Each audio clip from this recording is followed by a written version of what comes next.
आयुध शुरुआत से आपको लगातार ये बताते चले आ रहा है कि किस तरीके से मध्य प्रदेश में अवैध रूप से हिंदुओं को ईसाई बनाने का षड्यंत्र किया जा रहा है, और ये भी कोई छोटे मोटे पैमाने पर नहीं, एक बड़े पैमाने पर। इसका खुलासा कल ईओडब्ल्यू की रेड से हुआ है। ईओडब्ल्यू के द्वारा जबलपुर में बिशप पीसी सिंह के घर रेड डाली। रेड में ईओडब्ल्यू को 1,65,00,000 से ज़्यादा की नकदी मिली है। आयुध आज एक ऐसा एक्सक्लूसिव खुलासा करने जा रहा है जो अब तक आपके कानों तक नहीं पहुंचा, आप नहीं जानते होंगे। आयुध ने आज इस पूरे मामले में शुरुआत से जुड़े रहने वाले सुप्रीम कोर्ट के वकील वीर विक्रम सिंह से चर्चा की। इस दौरान हमें पता पड़ा कि किस तरीके से मरे हुए लोगों की बॉडी बनाकर यह व्यक्ति फर्जी और गैर कानूनी संस्थाएं चला रहा था।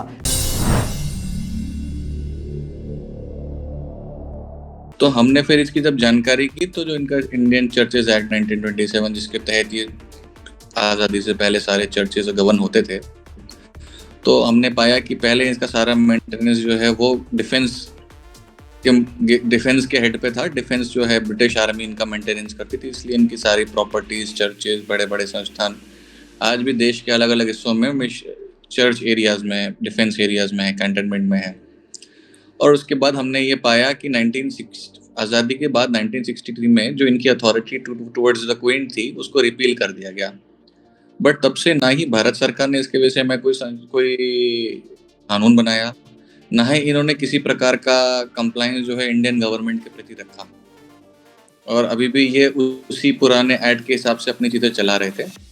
1975 में जब ये church of north India 5 Protestant institutions के साथ मिलके बना, तब इन्होंने कहा कि हम एक संस्था है जो क्रिश्चियन मिशनरीज की आज़ादी के बाद जो प्रॉपर्टीज़ बची हैं, जो एग्जिस्टिंग प्रॉपर्टीज़ है, उनको हम चलाएंगे। और इस हिसाब से इन्होंने देश भर में जो चर्च की प्रॉपर्टीज़ थी उन पे कब्जा करना शुरू किया। 2000 के बाद इस पे कई सारा लिटिगेशन आया, कई पार्टीज ने इसमें क्लेम किए, और 2013 में गुजरात हाई कोर्ट के बाद सुप्रीम कोर्ट ने अपहेल्ड किया कि church of north India as if कोई लीगल एंटिटी नहीं है, और इसका जो है विघटन संभव है, कोई इसमें बाउंड नहीं कर सकता, ये ना ही चर्चेस के इंस्टीट्यूशंस की कोई एक सोल अथॉरिटी है। और इसके बाद फिर हमने देखा कि जब ये है तो फिर इन इंस्टीट्यूशंस के पीछे चला कौन रहा है, चर्च ऑफ इंडिया को एक्चुअली चला कौन रहा है। तब हमारे इन्वेस्टिगेशन जो हमने जो भी इन पे रिसर्च किया, उसके बाद हमें पता चला कि पीसी सिंह जी जो हैं, जो बिशप हैं चर्च ऑफ नॉर्थ इंडिया की बॉडी के, ये जो हैं ये पूरे प्रॉपर्टीज और पूरे इंस्टीट्यूशंस को गैर कानूनी तरीके से चला रहे हैं CNI के नाम पे। और तब हमने इनके अगेंस्ट RTI के माध्यम से पहले जानकारी इकट्ठा की कि कहाँ पे कैसे कैसे ये इंस्टीट्यूशंस हैं, कैसे कैसे चल रहे हैं। कई इनमें ऐसी सरकारी प्रॉपर्टीज थी जिनको जो पहले लीज पे थी, लीज खत्म होने के बाद चर्च ऑफ नॉर्थ इंडिया के बैनर के तले इनको बेच दिया गया और वो पैसा लेकर के लोग गायब हो गए। ऐसे कई सारे डिस्प्यूट्स हमने शहडोल, दमोह, सागर ऐसे क्षेत्रों में देखे हैं, और तब हमने इसके पे पहली कार्रवाई जो है पीसी सिंह के अगेंस्ट की कार्रवाई की। बिल्कुल, आपने जैसे बताया कि जो CNI church of north India, ये जो मतलब इसका कोई लीगल आइडेंटिटी ही नहीं है, तो कहीं ना कहीं ये संस्था ही पूरे तरीके से फर्जी कह सकते हैं। बिल्कुल, जिसका कोई लीगल एग्जिस्टेंस नहीं है, जिसका कोई वो नहीं है, उसको आप फर्जी ही कहेंगे। और आप देखेंगे कि जो भी संस्थाएं चल रही हैं, जैसे मैंने पहले बताया था आपको कि आज भी जबलपुर में ऐसे स्कूल हैं जिनकी बॉडीज में मृत लोगों की गवर्निंग बॉडी है जो आज एग्जिस्ट नहीं करते, और उनके नाम पे ये इंस्टीट्यूशंस चल रहे हैं। तो इनकी क्या अकाउंटेबिलिटी है, क्या कंप्लायंसेस है, इसका अंदाज़ा आप खुद ही लगा सकते हैं। और इससे जो समाज के विभिन्न वर्गों के लोग जिनके बच्चे वहाँ पढ़ते हैं, उनका दिया हुआ जो पैसा है उसका क्या उपयोग हो रहा है, इस विषय में भी संदेह जाता है। बिल्कुल, तो कहीं ना कहीं जब ईओडब्ल्यू ने जांच की, और जांच की शुरुआत में ही निकल कर आया कि ये जो अपना पैसा था ये कहीं ना कहीं जो धार्मिक संस्थाएं हैं उन धार्मिक संस्थाओं को बैंक के माध्यम से, नकदी के माध्यम से ट्रांसफर करता था। और जब हम देखते हैं कि महाकौशल और विंध्य का जो क्षेत्र है वहाँ पे बड़ी संख्या में जनजाति बंधु रहते हैं, ऐसे गरीब तबके के लोग रहते हैं जिन्हें आसानी से ये लोग अपना शिकार बनाते हैं। तो क्या लगता है कहीं ना कहीं धर्मांतरण की गतिविधियों में भी इसके जो पैसा मिला है उसका उपयोग किया जा सकता है? देखिए, इसका इस पैसे का क्या उपयोग होता है वो तो जांच का विषय है, पर क्योंकि जो ट्रांजैक्शंस बताया है, इस पैसे का यूज़ जो है ये अलग अलग छोटे छोटे शहरों में छोटी छोटी संस्थाओं को देते थे, और इसका पूरा रैकेट कई बार भी ध्यान में ये भी आया है कि इस पैसे का से अलग-अलग क्षेत्रों में धर्मांतरण जैसी एक्टिविटीज़ होती रही हैं।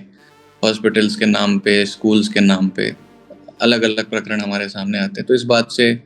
हम डिनाई नहीं कर सकते कि इस पैसे का यूज़ भी धर्मांतरण के लिए किया जाता रहा हो।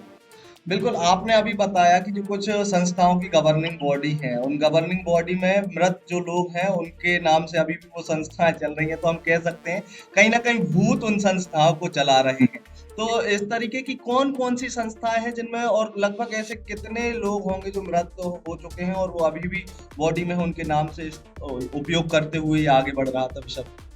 देखिए, ऐसे तो जैसे क्योंकि मैं जबलपुर से आता हूँ, तो जबलपुर में ऐसे कई स्कूल हैं जो सीएनआई के अंडर, जो चर्च ऑफ नॉर्थ इंडिया के अंडर आते हैं, और उसमें लगभग पूरी की पूरी बॉडी ही जो है जिसमें एक भी कोई जीवित आदमी नहीं है, और उनकी अथॉरिटी लेकर के सीएनआई के माध्यम से पीसी सिंह ये स्कूल कई सालों से चला रहे हैं। और जैसे-जैसे मुझे लगता है कि ये और भी चीज़ें हमारी जाँच में जो आई हैं, जो हमारे रिसर्च में आया है, वो हम जैसे-जैसे गवर्नमेंट और अथॉरिटीज़ के साथ शेयर कर रहे हैं और इस पे इन्वेस्टिगेशन होगा, तो और आपको इसमें अलग-अलग इंस्टीट्यूशंस, अलग-अलग स्कूल्स इनका नाम सामने आएगा। बिल्कुल, एक और विषय जब मैं इसके बारे में पढ़ रहा था तब पता लगा कि इसने कोरोना के दौरान अपनी जो चेयरमैनशिप का जो कार्यकाल है वो भी खुद ने बढ़ा लिया था। ये इसके बारे में कुछ जानकारी अगर आप हमारे साथ साझा करना चाहें? देखिए, चर्च ऑफ नॉर्थ इंडिया क्योंकि कोई बॉडी नहीं है, तो एक तरह से जो इनका बिशप है, जो इसको होल्ड कर रहा है, इनका सुप्रीम, वो पीसी सिंह होने के नाते उनका पूरा कंट्रोल था, और इनके बीच में ही इतने डिस्प्यूट्स हैं कि उसका फ़ायदा लेकर के पीसी सिंह अकेले ये अपने ताकत से, पैसे से और अपने प्रभाव से इन बाकी लोगों के जो जेन्युइन क्लेम्स थे उनको दबाते चले आ रहे हैं, और एक बॉडी के रूप में स्वयं ही सारे निर्णय करना ये हमेशा से इनका रहा है, जिसकी शिकायतें भी इनके समाज के अलग-अलग वर्गों द्वारा अलग-अलग अथॉरिटीज़ में की जाती रही है। देश भर में सीएनआई के लगभग सभी प्रॉपर्टीज़ पे कोई ना कोई पार्टी इसका अलग-अलग क्लेम है, जो अभी भी कई ज्यूरिसडिक्शंस में पेंडिंग है। तो पीसी सिंह द्वारा अवैध रूप से ये सारी संस्थाएं चलाई जा रही थी सीएनआई के नाम पे। बिल्कुल, कल मध्य प्रदेश के मुखिया का भी एक बयान सामने आया। वो भी इतनी बड़ी जब नकदी राशि 1 करोड़ 65 लाख रुपए की जो नकदी इसके पास से मिली है, लग्जरी गाड़ियाँ मिली हैं, आलीशान मकान मिला है, ये सब जब उन्होंने देखा कि ईओडब्ल्यू की जाँच में इतना कुछ सामने आ रहा है, तो मुख्यमंत्री खुद चौंकते हुए बयान जारी कर रहे थे। मुख्यमंत्री ने कहा है कि उन्होंने ईओडब्ल्यू को निर्देशित किया है कि इसका जो पैसे का उपयोग है वो धर्मांतरण के लिए तो नहीं किया जा रहा था या ऐसी कोई गैर कानूनी गतिविधियों के लिए तो नहीं किया जा रहा था। वहीं जब इस व्यक्ति के बारे में हम देखते हैं तो लगभग 100 से ज्यादा इसके ऊपर आपराधिक मामले हैं। तो इतनी बड़ी आपराधिक प्रवृत्ति का व्यक्ति लगातार जबलपुर में सक्रिय रहा। क्या मानते हैं आप, कैसे मतलब इसने सर्वाइव किया है? देखिए, क्योंकि ये तो सरकार द्वारा एक बहुत ही सार्थक कदम है कि इस मामले की गंभीरता को देखते हुए उन्होंने इसमें ईओडब्ल्यू जैसे इंस्टीट्यूशन में जांच का आदेश दिया है, और आदरणीय मुख्यमंत्री जी का मैं धन्यवाद भी कहूँगा, और ये अपेक्षा भी करूँगा कि सम एक नागरिक होने के नाते कि आगे भी इस विषय पे जो समुचित लीगल कार्रवाई, जो भी विधिक कार्रवाई होनी चाहिए, न सिर्फ ईओडब्ल्यू के माध्यम से, बाकी इसके जो पैसे का सोर्स है वो कहाँ से आता है, ये पैसा कहाँ जाता है। तो अगर इसमें ज़रूरत पड़े तो मेरा आग्रह होगा कि ईडी या सीबीआई जैसी एसआईटी के माध्यम से भी इसकी जांच कराई जानी चाहिए। बिल्कुल, मतलब इतने दिन तक लगातार ये कई सालों से इसने देश के अलग-अलग राज्यों में अपना साम्राज्य फैलाया। जबलपुर को ये अपना मुख्य केंद्र बनाकर चल रहा था, इसने अपने रहने की व्यवस्था भी जबलपुर, तो ये कहीं न कहीं लोगों की या प्रशासनिक अधिकारियों की नज़र में क्यों नहीं आया अब तक? ये व्यक्ति क्या था ऐसा? आपको क्या लगता है व्यक्तिगत तौर पे? देखिए, इस बात से मना नहीं किया जा सकती कि पूर्व में जो सरकारें रही हों, उनका इनको संरक्षण प्राप्त था, और कहीं न कहीं ये पूरी जो है, आप देखेंगे कि केंद्र और राज्य स्तर पे जो भी सरकारें रही हैं, बिना उनके संरक्षण के तो ये चीज़ें संभव नहीं हैं। बट पिछले 10-12 सालों से हमें ऐसा लगता है कि मध्य प्रदेश में ऐसी गतिविधियों पे बहुत हद तक रोक लगी है, और प्रशासन के साथ-साथ समाज भी इस बारे में जागरूक हुआ है। और क्योंकि इसने जबलपुर के, क्योंकि शिक्षा संस्थान बेसिकली इनके अंडर आते हैं, तो शिक्षा संस्थानों की आड़ में ये बता पाना बड़ा मुश्किल है कि इस पैसे का उद्देश्य क्या है और ये कहाँ इस्तेमाल हो रहा है। और एक शिक्षा जैसे स्कूल जैसे शिक्षा जैसे मंदिरों के आड़ में ये इसके जो भी गोरख धंधे चल रहे थे, तो इस कारण मुझे लगता है कि लोग इस बारे में इतना नहीं बता पाए कि इसका क्या सोर्स है और ये क्यों इस हिसाब की एक्टिविटीज, ये इस प्रकार की एक्टिविटीज चला कैसे पा रहा है, ये कोई बता नहीं पाया अभी तक। बिल्कुल विक्रम जी, जैसा आपने बताया, शुरुआत में ही आपने बताया कि किस तरीके से फर्जी संस्था चलाता है। आप एक अधिवक्ता भी हैं और ये एक मेरा सामान्य प्रश्न है। इसके अलावा हमारे जो दर्शक हैं उनके मन में भी कहीं न कहीं ये प्रश्न आ सकता है कि इस व्यक्ति के खिलाफ अब ईओडब्ल्यू की जांच तो चल ही रही है, लेकिन जिस तरीके से इसने फर्जीवाड़ा फैला के रखा है पूरे देश में, तो इस पे किस-किस तरीके की किन-किन धाराओं के तहत और भी मामला पंजीबद्ध होने की संभावना है? देखिए, अब इनके विरुद्ध तो जितने जितने करीब 100 के लगभग जो प्रकरण देश के अलग-अलग 4-5 राज्यों में हैं, तो उसके अलावा मुझे नहीं लगता, उसके अलावा 420 जो है, और मुझे लगता है कि अगर इनके सूत्र, जो इनके पैसे के सोर्स हैं और जहाँ ये पैसा जाता है और इसकी ठीक से जांच होगी,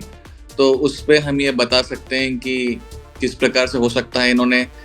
राष्ट्र की सुरक्षा, इसके पैसे कैसे कहीं बाहर किसी बाहरी एनजीओ के माध्यम से ये पैसा लेते हो, जिसका सोर्स हमें जानना जरूरी है कि वो किन गतिविधियों के लिए इनको पैसे देता था। तो एक कहीं ना कहीं ये राष्ट्रीय सुरक्षा का विषय भी हो सकता है।